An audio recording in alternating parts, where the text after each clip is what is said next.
현재 그러면 가지고 계신 부동산 자산은 40억, 제가 요즘 최근에 계산 안 해봤는데 그 정도인 것 같긴 해요. 5천만 원 미만을 가지고 우리가 할 수 있는 것들도 있을까요? 적은 종잣돈으로도 할 수 있는 것들이 있어요. 그 5천만 원으로 가능한 주거용 부동산이 있는데요. 초보자에게 추천할 만한 부동산 투자 방법이 있을까요? 봐라라고 말씀드리고 싶어요.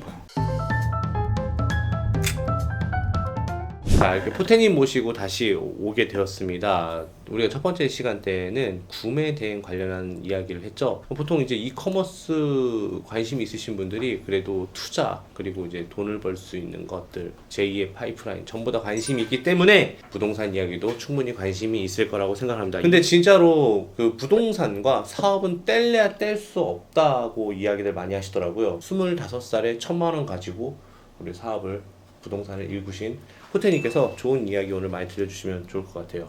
네. 자, 그럼 한번 이야기해볼까요? 네. 자, 호태님은 구매대행으로 좀 먼저 알려져 있으니까 본인의 지금 부동산 업력에 대해서 한번 이야기해볼까요? 네. 저는 2014년도에 25살의 나이로 부동산 투자를 처음 시작하게 되었고요. 현재 34살이기 때문에 네. 업력으로는 약 10년 정도가 되었다고 말씀드릴 수 있을 것 같고 그 10년 동안 부동산 투자 경험은 직접적인 제 투자는 50번 정도의 투자 경험이 있습니다.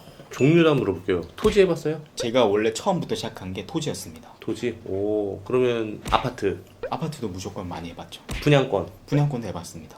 상가, 상가는 직접적인 구매까지는 안 했지만 제가 거의 매수까지 매도까지도 전부 거의 다 관여? 바로 옆에서 관여했던 경우가 많았죠. 경매. 경매는 제가 입찰도 몇 번 했었지만 낙찰 받은 적은 없어요. 하긴 경매는 내가 좋다고 해서 다 내게 될 수는 없으니까. 그럼 뭐 지산도 했었고요. 지산은 지식산업센터를 말씀하시는 거죠. 오, 거의 다 해보셨네요. 그럼 제가 아까 이렇게 수많은 종류를 이야기해 드렸잖아요. 네. 수만까지는 아니고 그냥 여러분들이 아는 상식 정도, 제가 아는 상식 정도로 이야기 드렸는데 그 중에서 주종이 뭐예요?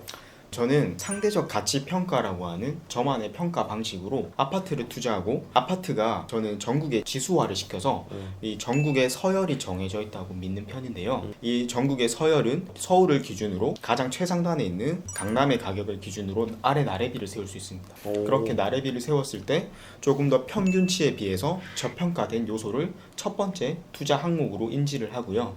두 번째로는 그 지역의 공급 물량, 세 번째로는 전세가율, 네 번째로는 현재 시중에 풀려있는 유동성 등을 파악해서 투자 결정을 하는 편입니다. 다만 이제 부동산이라는 거는 이제 숫자만으로는 좀 이해하기 어려운 부분들도 좀 있으니까요. 그렇죠? 뭐 정책도 있을 수 있고, 그리고 심리도 한몫 작용하고, 그리고 회계, 경제, 세계, 미국의 금리나 뭐 이런 것들도 자주자주 될 수 있잖아요. 그렇죠? 네, 맞습니다. 그래도 뭐 50번이나 이렇게 거래를 해왔던 경험이라고 있다고 하시면은, 저도 이건 아직 안 물어봤어요. 왜냐면 좀 신뢰되는 질문 같아서 못 물어봤는데, 현재 그러면 가지고 계신 부동산 자산은 업다운으로 얘기해 주셔도 돼요. 레버리지 활용했다라는 거 감안하시고 여러분들 들어주세요. 레버리지는 또 프라이빗한 부분이 있을 수 있으니까 100억 업앤다운, 다운, 네. 50억, 다운이지 않을까 싶어요. 요즘 좀 떨어져가지고.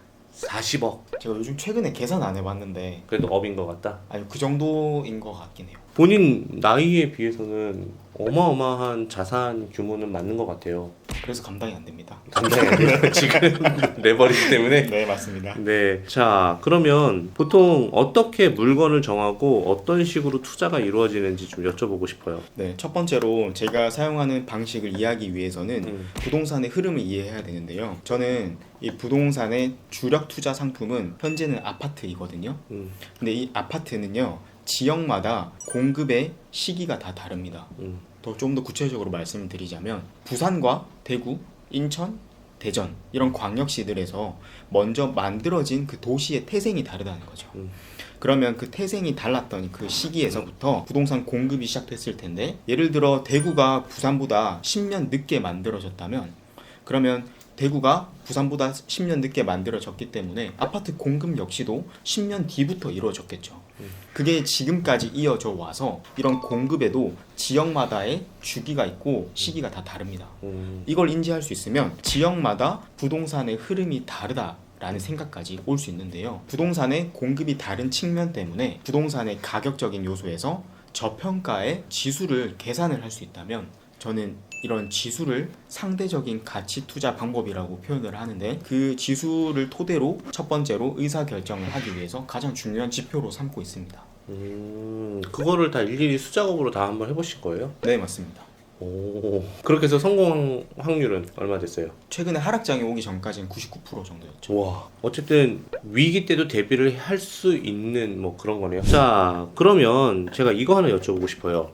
사람들이 진짜 궁금해하는 건 이걸 거예요. 나 이제 막 돈 벌기 시작했어. 근데 투트랙이 지금 얘기하는 게 부동산을 관심을 가지라고 하는데 지금 내가 부동산을 갖기에는 자본금이 너무 적어. 나 지금 한 수중에 1,000만 원 정도 벌었거든. 그러면 나는 이 1,000만 원으로는 그냥 갖고만 있어야 돼? 아니면 무언가 또 투자를 해야 돼? 근데 투자를 하려면 1,000만 원을 할 수 있는 부동산이 있을까? 라는 생각이 들거든요. 네. 그래서 5천만 원 미만을 가지고 우리가 할 수 있는 것들도 있을까요? 충분히 있긴 합니다. 하지만 제가 결론적으로는 적은 자본으로 상당히 부동산 투자하는 데는 상당히 많은 자본이 들어가는 상품들이 많지만 분명히 적은 종잣돈으로도 할 수 있는 것들이 있어요. 구체적인 예를 들면 공시지가 1억 미만이라고 하는 상품들이 최근 투자 씬에서 많이 유행을 했는데요. 이게 어떤 거냐면 매매 가격이 1억대 초반에서 중반 정도로 형성되어 있고 공시 가격이 1억 미만이라서 취득세 중과를 받지 않는 상품들이 있었어요. 조금 더 디테일하게 얘기를 드리자면 광역시 내에 조금 더 외곽지에 있는 오래된 아파트, 구축 아파트들, 작은 평수의 복도식 아파트들. 그거 사면 올라요? 이게 조금 전제 조건이 필요한데요. 그 전제 조건이라고 하는 게 아까 말씀해 주셨던 유동성입니다. 이 유동성이라고 하는 것은 결국 금리와 연관이 있는데요. 금리가 떨어지게 되면 은행에서 적금 금리가 떨어져요. 그러면 은행에 몰려있던 돈들은 밖으로 나오게 됩니다. 시중에 조금 더 높은 수익률을 낼 수 있는 상품들이 많기 때문에요.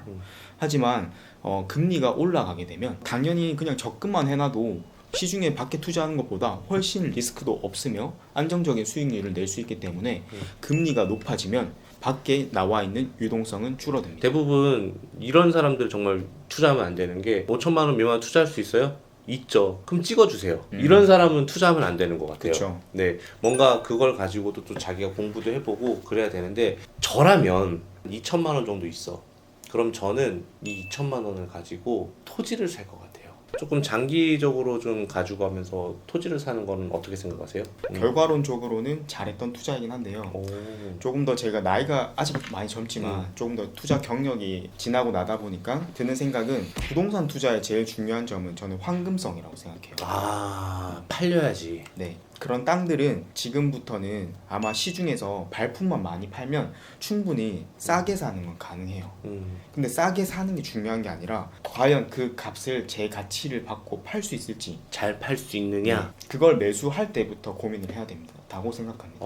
처음부터 출구 전략을 고민하고 우리가 접근을 해야 된다 이거네요. 그냥 당연히 그냥 계속 쌓아간다라는 의미가 아니라. 네. 그러면은 결국에는 5천만 원 미만으로는 인서울 해야 되는 겁니까? 아닙니다. 한국부동산원에 통계 자료가 있는데 국내 부동산 중에서 어떤 부동산이 가장 거래가 많이 될까를 살펴봤더니 당연하게도 아파트더라고요. 주거용 아파트. 네. 그래서 저는 그 수치가 의미하는 게 황금성 측면에선 당연히 아파트가 가장 높겠거니 라고 생각했기 때문에 최근에 투자하고 있는 상품들이 아파트라고 말씀드릴 수 있을 것 같고요. 무조건 인서울 할 수 있으면 좋지만 5천만 원이라는 자본으로는 사실 인서울 한다는 게 쉽지만 않습니다. 하긴 갭 투자도 5천만 원 갖고 할 수 있는 건 없죠. 네. 하지만 그 5천만 원으로 가능한 영역이 주거용 부동산에 있는데요. 궁금하시죠? 네. 혹시 뭐냐면- 오피스텔? 아닙니다. 분양권입니다. 네. 지금 결국에는 분양이네요. 그렇죠. 분양권을 사는 게 가장 적은 돈으로 레버리지를 많이 분양권을 사는 거예요? 아니면 분양을 받는 거예요? 청약을 받는 거예요? 두 가지 다 가능합니다. 미분양된 지역에서 저평가됐다고 확신할 수만 있다면 미분양된 물건을 직접 구매를 하셔도 되고요. 그게 아니라면 이런 아까 말씀해 주셨던 그런 청약을 받는 것 역시도 유효한 전략이죠. 제가 아까 서열화가 되어 있다는 얘기를 했었는데요. 서울을 기준으로 아래 나래비를 세울 수 있습니다. 지역을. 지방에 6개 광역시가 있는데요. 이 6개 광역시의 입지는 절대 변하지 않습니다. 일단 이게 디폴트 전제 조건이에요. 그게 무슨 말일까요? 들려주세요. 네. 자, 서울이 100이라는 지수를 가지고 있는 지역의 크기를 가지고 있다면 부산과 대구, 인천, 울산, 광주는 그 지역마다의 고유한 크기를 가지고 있어요. 그런데 이걸 서울로 비교하자면 서울에서는 동탄 아니면 평택 이런 곳들은 최근 급부상하고 있는 지역이죠. 그런 곳들의 입지는 바뀌기도 해요. 교통망이 급격히 좋아진다거나 아니면 엄청나게 큰 호재가 들어온다든지. 신도시일 확률이 높으니까요. 네. 하지만 지방광역시에는 부산광역시, 대구광역시, 광주광역시, 울산광역시, 대전광역시, 인천광역시의 위치는 변하지 않아요. 왜요? 그 지역의 입지가 쉽게 말씀드리자면 울산이 부산보다 더 높은 가격대로 유지하고 있다면 부산 사람이 과연 울산에 와서 거주를 할까요? 안 하죠. 이게 상대적 가치예요. 아. 자, 이게 이미 머릿속에 박혀 있지만 이걸 저는 수치화할 수 있다고 믿거든요.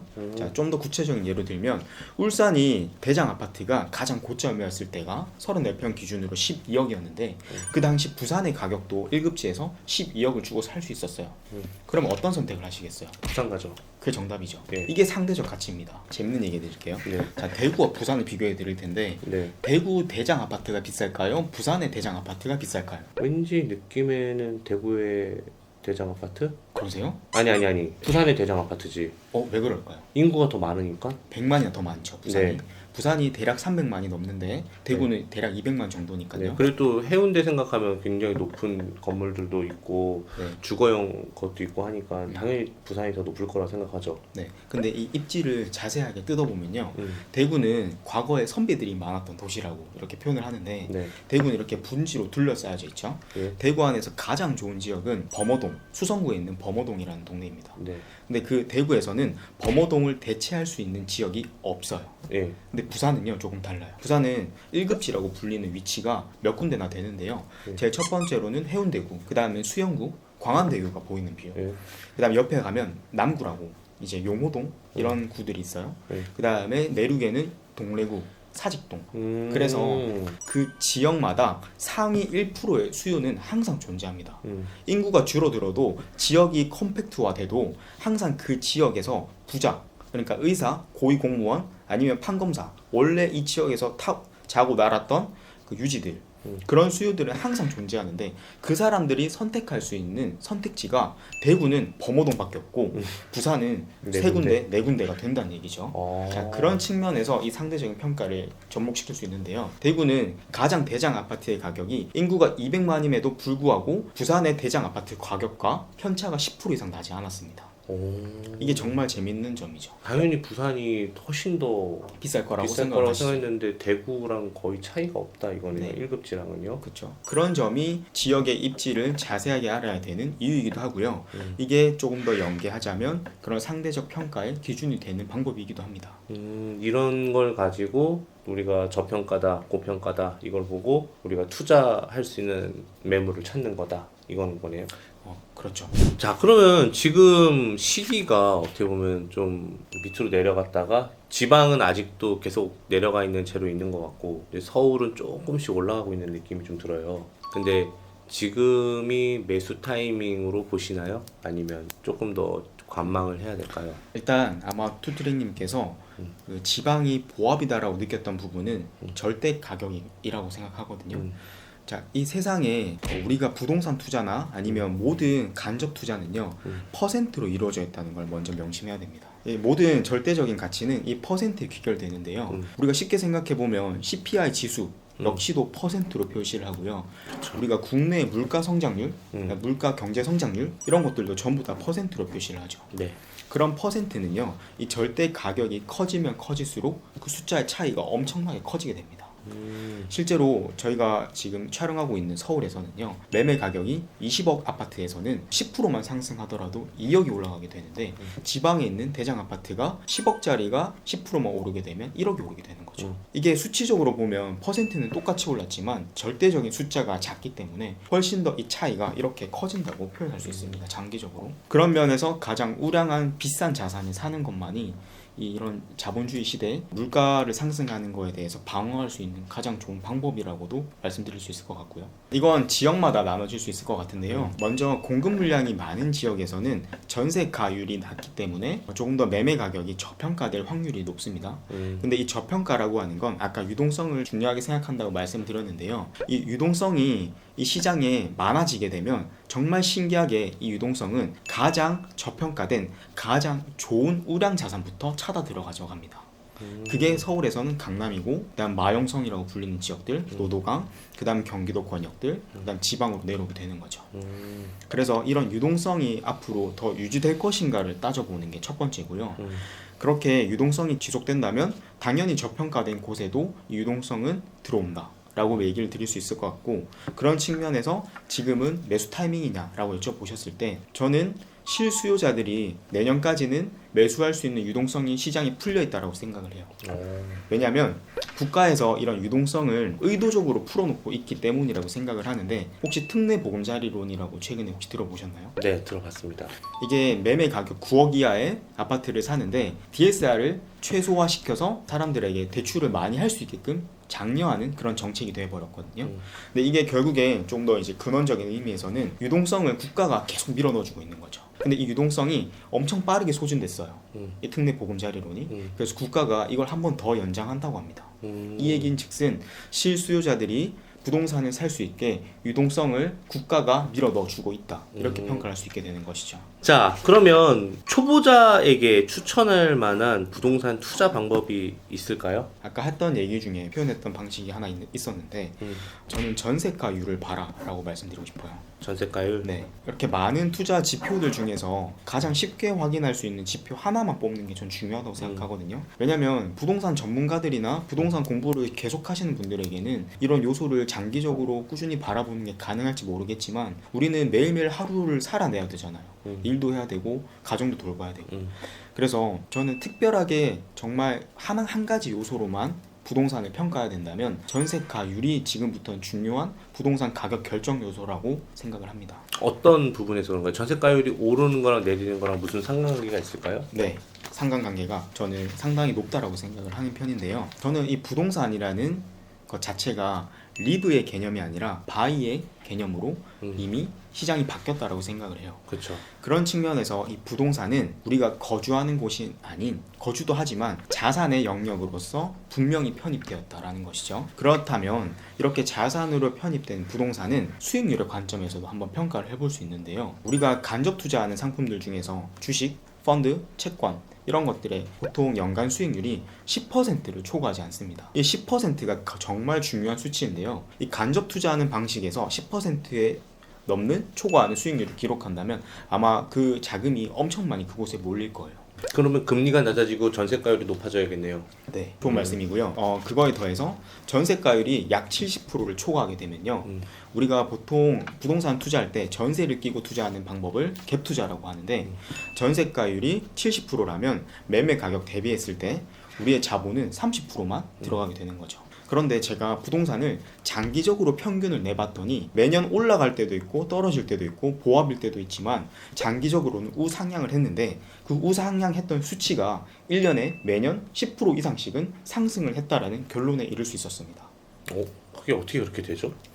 쉽게 볼 수 있는 아파트 중에서는 서울에서 강남에 있는 음마아파트 아시죠? 음마아파트를 호갱노노라고 하는 쉽게 데이터를 볼 수 있는 부동산 어플이 있는데, 그곳에서 장기적으로 평균 선을 이렇게 그어보면 상승률을 확인하실 수 있어요.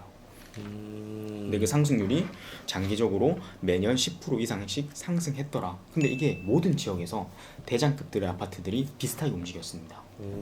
그렇다면 이렇게 장기적으로 10% 상승한다라는 클루지적인 생각이 우리 뇌 속에 박혀 있는데요. 클루지라는 책 혹시 아시나요? 네, 알아요. 클루지라는 게 인간의 의사결정은 반복된 기억이나 경험에서 직관적으로 하는 판단이라고 하더라고요. 그런 판단이 결국에 이런 부동산이나 주식에서도 앞으로도 영향을 미칠 거라고 생각을 하는데요. 아까 제가 얘기했던 것처럼 유동성이 많아지게 되면 가장 저평가된 가장 우량 자산에 먼저 들어간다고 했잖아요. 이건 역시도 클루지적인 생각이라는 그렇죠. 거죠. 강남은 떨어지지 않을 거야. 네. 이런 느낌. 네. 그런 측면에서 전세가율이 70%인 곳을 투자한다면 우리가 갭 투자를 할 때 최소한 보유기간이 전세기간이 2년이기 때문에 2년 정도를 보유하게 될 텐데, 그 2년 동안 매매 가격이 10%에서 20% 상승하게 된다면 전세가율이 높은 이 아파트는 수익률의 관점에선 어마어마하게 되겠죠. 그렇다면 이 부동산이 리브가 아닌 바이의 영역으로 들어왔다면 아마 이런 간접 투자할 수 있는 유동성, 즉 자본들은 분명히 부동산에 들어올 것이다. 그렇게 생각을 합니다. 그래서 전세가율이 지금부터는 중요한 척도가 될 거다라고 생각을 하고요. 자, 어쨌든 이제 구매 대행과 부동산 투자 원하는 투트랙 방향으로 잘 가고 계신가요? 부동산 측면에선 아직 애매하다라고 답변 드릴 수 있을 것 같고요. 저 역시도 이런 불안정한 현금 흐름 때문에 빨리 가기 위해서 좀 무리한 레버리지를 사용했던 것 같아요. 그래서 그것 때문에 아직까지 완전하지 않다라고 생각을 하고요. 또 한 번 저한테 시련이 왔지만 결국에 저는 이겨낼 것이고 저는 이 기회로 인해서 더욱 단단해지지 않을까라고 부동산에선 생각을 하고요.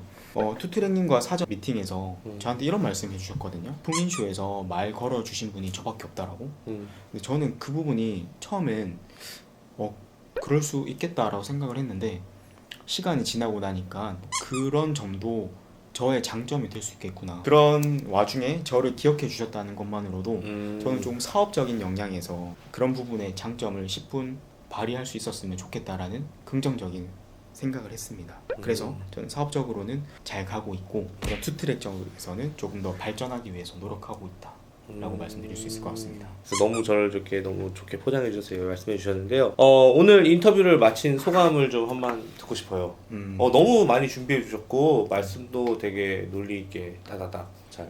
저는 그 앞으로 이루고 싶은 사업적인 목표라는 조금 거창한 단어보다는요, 기회가 왔을 때 최선을 다하기보단 항상 최선을 다하다 보면 언제든 그런 좋은 기회가 나를 마주하길 바라는 게 제 목표거든요. 근데 그런 기회가 저는 유통인쇼에서 한번 투트랙님과 인터뷰를 할 수 있었던 게 좋은 기회였다고 생각을 하고요. 네. 또 급격히 제가 몸이 안 좋아져서 병원에 가게 될 때, 혹은 자녀들한테 맛있는 걸 사주고 싶은데 제가 경제적으로 고민하게 될 때, 이럴 때 제가 고민하지 않는 수준으로 제가 성장하길 바라는 게 제 단기적인 목표고요. 이와 더불어서 제가 초반에 말씀드렸던 제가 희귀 난치성 질환을 가지고 있는데 이 병의 이름은 당원병이라는 희귀 질환인데요. 이 질환은 국내에 200명 정도밖에 없는 아주 소수의 질환인데 치료 방법이 없어서 식이요법으로 하루하루를 버티고 있는데요. 이런 당원병이 저로 인해서 조금 더 세상에 알려져서 좋은 영향이 되었으면 좋겠다는 게 또 제 작은 바람입니다. 정말 존경스럽고 배울 점이 되게 많았던 것 같아요. 앞으로도 투트랙 채널과 계속 함께 하시죠. 너무 좋습니다. 네. 자, 여러분, 지금까지 부동산 관련해 갖고 저희 포테님을 모시고 이야기를 해봤어요. 조금 어려운 내용도 있었지만은 그래도 지금부터라도 우리가 좀 천천히 사업을 하면서 또 쌓인 시드머니로 무언가 또 계속 하지 않으면 안 된다고 생각하거든요.